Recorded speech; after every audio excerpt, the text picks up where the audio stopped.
Hyderabad sun సిటీలో పోలీసులు drugs పట్టుకున్నారు. డ్రగ్స్ అమ్ముతున్న తేజస్ కట్ట సోహెల్ మహమ్మద్లను అరెస్ట్ చేశారు. అలాగే ఓ కార్ను సీజ్ చేశారు. అయితే పట్టుబడిన నిందితుల్లో తేజస్ కట్టకు అమెరికా పౌరసత్వం ఉంది. అతనికి ఏడాది వయసున్నప్పుడే తల్లిదండ్రులతో పాటు అమెరికా వెళ్లాడు. తిరిగి ఇండియా వచ్చిన తర్వాత ముంబైలో 2 ఏళ్ల పాటు ఉద్యోగం చేశాడు. అక్కడే డ్రగ్స్ కు అలవాటు పడ్డ తేజస్ కట్ట తిరిగి హైదరాబాద్ వచ్చి రీగాక్స్ కంపెనీలో ఉద్యోగం చేస్తున్నాడు. ఇక్కడే తేజస్ కు సోహెల్ మహమ్మద్ తో పరిచయమైంది. ఇద్దరూ కలిసి ప్రతి 15 రోజులకు ఒకసారి ముంబై వెళ్లి చెరస్, ఎల్ఎస్డి బ్లాస్ట్, ఓజీ కుష్ వంటి డ్రగ్స్ ను తీసుకొచ్చేవాళ్లు. ముంబై నుంచి తీసుకొచ్చిన డ్రగ్స్ ను హైదరాబాద్ లో అమ్మేవాళ్లు. అయితే పక్కా సమాచారం అందుకున్న పోలీసులు నిందితులిద్దరిని అరెస్ట్ చేశారు.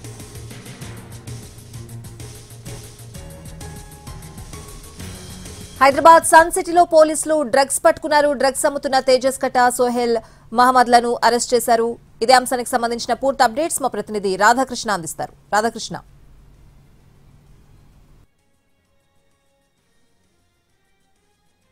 డ్రగ్స్ కు సంబంధించిన ఆర్థిక లావాదేవీలు కన్జ్యూమర్ నుండి మొదలు పెడితే కింగ్ పిన్ వరకు అసలు ఏ విధంగా ఇది ట్రాన్సాక్షన్ జరుగుతుంది ఇప్పటి వరకు ఎవరు కూడా ఛేదించలేదు. అలాంటిది తెలంగాణ యాంటీ నార్కోటిక్ బ్యూరో ఇప్పుడు ఆ మొత్తం చైన్ లింక్ ని ఛేదించింది. మొత్తం ఈ కేసుకు సంబంధించిన దాంట్లో 100 కోట్ల రూపాయలు విదేశాలకు నగదు బదిలీ అయినట్లు గుర్తించడం జరిగింది. అసలు ఏ విధంగా వీళ్ళు ఈ లావాదేవీలు చేస్తున్నారు?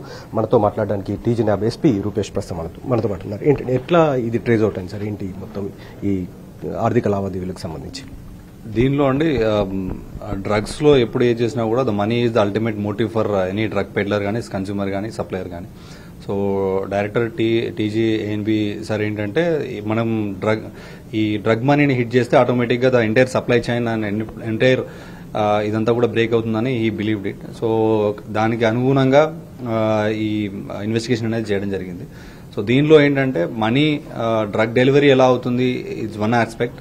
డ్రగ్ ఎలా వస్తుంది ఇండియాకి, ఇండియాలో డిస్ట్రిబ్యూషన్ హైదరాబాద్కి ఎలా వస్తుంది, హైదరాబాద్లో డిస్ట్రిబ్యూషన్ ఎలా అవుతుంది.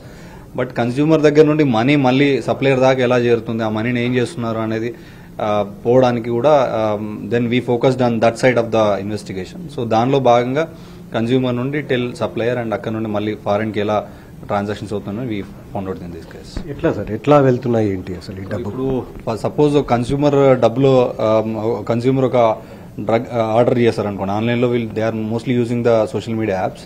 సో వీళ్ళలో చేస్తే ఏంటంటే చేసిన తర్వాత దెన్ ద సప్లయర్ ఏదైతే ఉంటాడో ఒక ఫిక్టీషియస్ ఒక మ్యూల్ అకౌంట్ లాంటిది ఇస్తాడు. అంటే ఆ అకౌంట్ ఒక ఫేక్, అంటే అతని అకౌంట్ కాకుండా ఒక కామన్ మ్యాన్ అకౌంట్, ఒక మిడిల్ మ్యాన్ దగ్గర నుండి తీసుకుని అకౌంట్ ఇస్తాడు.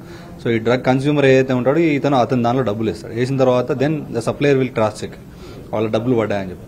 దెన్ సప్లయర్ మళ్ళీ ఇంకో అతన్ని పంపించి ఆ డబ్బులు డ్రా చేసుకోవడానికి పంపిస్తాడు. డ్రా చేసుకున్న తర్వాత దెన్ ఈ విల్ ఫైనల్. దాని తర్వాత ఈ సప్లయర్ ఇంకొక అతనికి డబ్బులు తీసుకున్న వాళ్ళు డిఫరెంట్ గా ఉంటారు అండ్ డ్రగ్ సప్లై చేసే వాళ్ళు డిఫరెంట్ గా. సో వాళ్ళ యొక్క అసోసియేట్ కి ఇక్కడ హైదరాబాద్ లో ఇన్ఫర్మేషన్ ఇస్తే సో తను వచ్చి ఒక నిర్మానుష్య ప్లేస్ లో కానివ్వండి, లేకుంటే కొరియర్ లో కానివ్వండి, లేదంటే ఎవరు లేనప్పుడు ఒక ఉమెన్ తో, ఇప్పుడు సపోజ్ ఈ కేసులో ఒక లేడీని బుర్కా వేయించి పంపించి అక్కడ డ్రాప్ చేయడం లాంటి, సో ఇలా డ్రగ్ డ్రాప్ చేస్తారు. So this is how this is happening. ఇందులో 15 మంది అమెరికన్స్ కూడా నగదు ట్రాన్సాక్షన్ సంబంధించిన దాంట్లో ఉన్నారు. ఎట్లా వీళ్ళని ట్రాప్ చేస్తారు సార్? ఏంటి అసలు దీనిలో ఏంటంటే ఈ Ebuka Suji is the main person. So ఇతను ఏంటంటే is not only dealing in Hyderabad, he has operations in Bengaluru also. Previously he was arrested in Telangana. So తను ఏంటంటే హీ నీడ్ మోర్ మనీ. ఇప్పుడు యూఎస్ లో కూడా whenever he does some kind of drug distribution, so అక్కడ నుండి money ఇక్కడికి ఎలా తీసుకురావాలని చెప్పి ఇక్కడ తన అసోసియేట్ ఒక అతను ఎమ్మా అని ఉన్నాడు. సో ఆ ఎమ్మాకి ఏంటంటే ఈ ఎమ్మాయి టిండర్ యాప్, డేటింగ్ యాప్స్ లాంటివి ఉంటాయి. ఈ డేటింగ్ యాప్స్ లో యూఎస్ లో ఉన్న ఉమెన్ ని ఎంటైజ్ చేసి సో వాళ్ళతో రిలేషన్ లో పెట్టుకుని సో వాళ్ళ దగ్గర నుండి డబ్బులు ఇండియన్ అకౌంట్స్ లో పడేలా చేసేవాడు. సో ఇక్కడ నుండి మళ్ళీ ఆ మనీని డ్రా చేసుకుని క్యాష్ తీసుకుని మళ్ళీ ఇక్కడ నుండి ఐదర్ టెక్స్టైల్ బిజినెస్ కానివ్వండి, లేదంటే వాళ్ళ ఐదర్ నైజీరియన్స్ బిజినెస్ ఆపరేషన్స్ లో ఈ మనీని ఇన్వెస్ట్ చేయాలి. Thank you.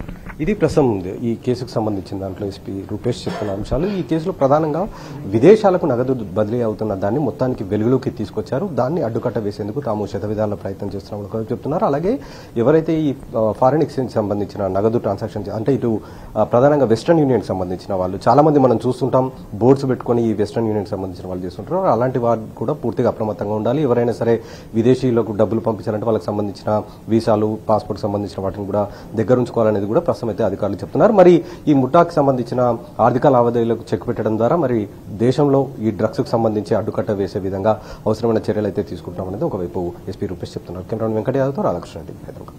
Find out the drug trail, this money trail. These are 60 transactions. Actually, more than 100 transactions have taken place. The 60 transactions are worth this 1,93,000 USD, US dollars. We have let so many people go away, let them carry away the drugs, not to break this. But had Mateen helped us, means we could have really smashed that entire network. And see this, they will use these photographs and tell, I am this man, I am a single, I am going to marry you or something. They will say Maya Mata, Cheppi, they will entice these females into their grip.